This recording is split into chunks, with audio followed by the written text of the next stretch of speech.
ஓம் ஸ்ரீ குருப்பியோ நமஹ. ஓம் கம் கணபதையே நமஹ. நம்ம ஸ்ரீநிகேதன் வலைதளம் வாயிலாக முருகப்பெருமானுடைய சஹஸ்ரநாமத்திலிருந்து தினமும் ஒரு நாமாவளியை சிந்திச்சென்றிருக்கோம். இன்றைய தினம் 503வது நாமாவளியாக ஓம் பிரத்யக்ஷ மூர்த்தயே நமஹ. முருகப்பெருமான யாவராலும் கண்களால் காணக்கூடிய சரீரத்தை உடையவருக்கு நமஸ்காரம் அப்படின்னு வர்ணிக்கிறது. பிரத்யக்ஷமாக நம்மளால் பார்க்க முடியும். அந்த சக்தி பக்தியால் கிடைக்கும். அப்படி அந்த பக்தியின் மூலமாக இறை தரிசனத்தை அடைந்த மகான்கள் அவளுடைய சரித்திரத்தெல்லாம் பார்த்தோம். கலியுகத்திலையும் அருணகிரிநாத சுவாமிகள், பாம்பன் சுவாமிகள் இவெல்லாம் பிரத்யட்சமாக குமார பரமேஸ்வரனை நேரில் பார்த்துருக்கா. அப்படி அந்த கண்ணால் காண முடியும், இறைவனை தரிசனம் செய்ய முடியும் அப்படின்னு அனுபூதிமான்கள்லாம் சொல்லியிருக்கா. அப்போ அந்த அனுபூதிமான்கள் சொன்ன அந்த வாக்குலேருந்து அந்த இறை சக்தியும் இறைவனுடைய இலக்கணத்தையும் நம்ம அறிய முடியும். அவர் எப்படி இருக்கார், அவருடைய தன்மை என்ன அப்படின்றதெல்லாம் தன்னுடைய அனுபூதியிலிருந்து சொல்கிறார். இறைவன் எப்படி இருக்கார்னா, தன்னந்தனி நின்றது தான் அறிய இன்னம் ஒருவருக்கு இசைவிப்பதோ மின்னும் கதிர்வேல் விகிர்தா நினைவார் கிண்ணம் களையும் கிருபைசூழ் சுடரே அப்படின்றார். தன்னந்தனி அப்படின்றது இந்த இடத்துல இந்த ஆன்மாவானது பொறிப்புலன்கள் முதலிய அந்த கருவி கரணங்களிலிருந்து கழன்று தனியாக இருக்கும் நிலையை சொல்லக்கூடியது. அதாவது இந்த ஆத்மா. ஏன்னா இந்த ஆத்மாவுக்கு இந்த ஞான இந்திரியம், கர்ம இந்திரியங்கள்லாம் இருக்கு இல்லையா, அதிலிருந்தும் விடுபடுறது தான்.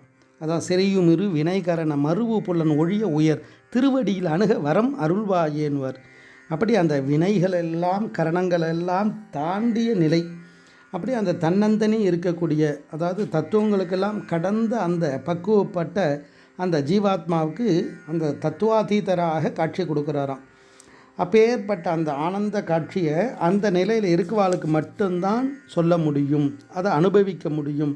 அதை மற்ற யாராலையும் சொல்ல முடியாது. அதனால தான் நவிலத்தகுமோன்றார் ஒரு அனுபூதியிலே ஒரு பாடலில். நவிலத்தகுமோ, இதை எவ்வாறுக்கு ஒருவருக்கு இசைவிப்பதுவே, ஆண்டது செப்புமதோ தந்தது சொல்லுமதோ அப்படின்றார். இதெல்லாம் இந்த அனுபவத்தை எல்லாம் நான் யாருக்கு சொல்ல முடியும்? ஏன்னா இறை அனுபவம் அப்பேற்பட்டது. அதை தான் இறைவனை தரிசனம் பண்ணவா சொல்கிறது. திருப்புகழில் வர்ணிப்பார். உலா உதய பானு சதகோடி உருவான ஒளி வாகுமயில் வேலங்கையிலோனே அப்படின்னு வர்ணிப்பார். அப்படி இறைவன் அப்பேற்பட்ட 100 கோடி ஒளி வடிவமாக உதய பானு, அதாவது சூரியன் எப்படி இருப்பாரோ அது மாதிரி இருப்பாராம். கோடி சூரிய பிரத்யேகாசராக இருப்பாராம். அப்போ இதெல்லாம் அவள் அனுபவித்து தன்னுடைய கண்ணார கண்டு அனுபூதியில் சொல்லியிருக்கா. அப்படி இறைவனை அனுகிரகம் சந்திப்பவர்க்கு எளிதாம் எம்பிராட்டி நின் தன் அழியே அப்படின்னு அபிராமற்றும் வர்ணிப்பார்.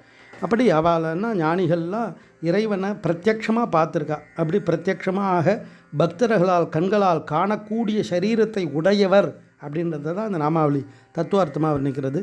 ஓம் பிரத்யக்ஷ மூர்த்தயே நமஹ. ஸ்ரீ குருப்பியோ நமஹ. ஓம் சும் சுப்பிரமணியாய நமஹ.